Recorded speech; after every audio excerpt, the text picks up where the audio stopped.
నేను జేసీబీ డ్రైవర్గా పనిచేసుకుంటూ జీవనం కొనసాగిస్తున్నానని, కొడవలూరుకు చెందిన ఫర్హాతో నాకు వివాహమై 15 సంవత్సరాలు అయిందని, తమకు నిజాముద్దీన్, ఫాజీ అనే 2 బిడ్డలు ఉన్నారని సంగ మండలం మర్రిపాడు గ్రామస్తుడు ఎస్కే ఖాదర్ బాషా తెలిపారు. వారం రోజుల క్రితం తనకు తన భార్యకు గొడవ జరిగిందని, దీని దృష్ట్యా 3వ తారీఖున కొడవలూరులో ఎన్టీఆర్ నగర్ కాలనీలో వారి తల్లిదండ్రుల వద్ద వదిలిపెట్టి వచ్చినట్లు తెలిపారు.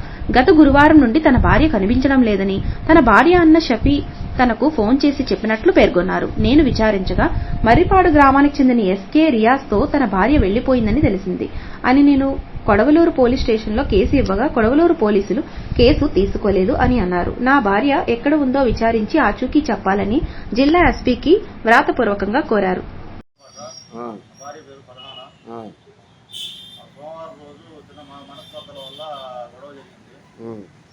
తర్వాత వాళ్ళ అమ్మగారింటికి పంపించాను, తీసుకెళ్ళి వదిలించాను.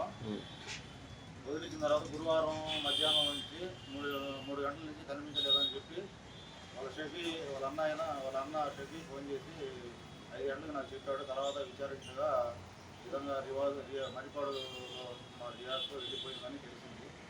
తర్వాత కొడవలూరు పోలీస్ సంఘంకి వెళ్ళి కంప్లైంట్ ఇవ్వకపోతే అది ఎన్టీఆర్ కాలనీలో జరిగింది కాబట్టి కొడవలూరు మండలం అని చెప్పి అన్నారు.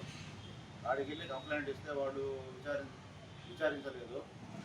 ఏదైనా ఇన్ఫర్మేషన్ మీకు తెలిస్తే మాకు చెప్తే కానిస్టేబుల్ని పంపిస్తామని చెప్పి అన్నారు.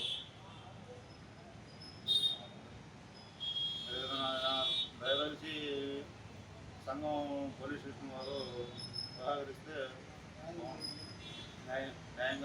న్యాయం చేయండి. సోమవారం రోజు చిన్న మనస్పాతల వల్ల గొడవలు జరిగాయి. ఎప్పుడు సోమవారం? పోయిన సోమవారమా?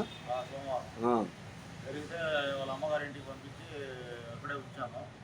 అధికారులు స్పందించి మాకు మా పిల్లలకు న్యాయం చేయగలరని కోరుతున్నాను.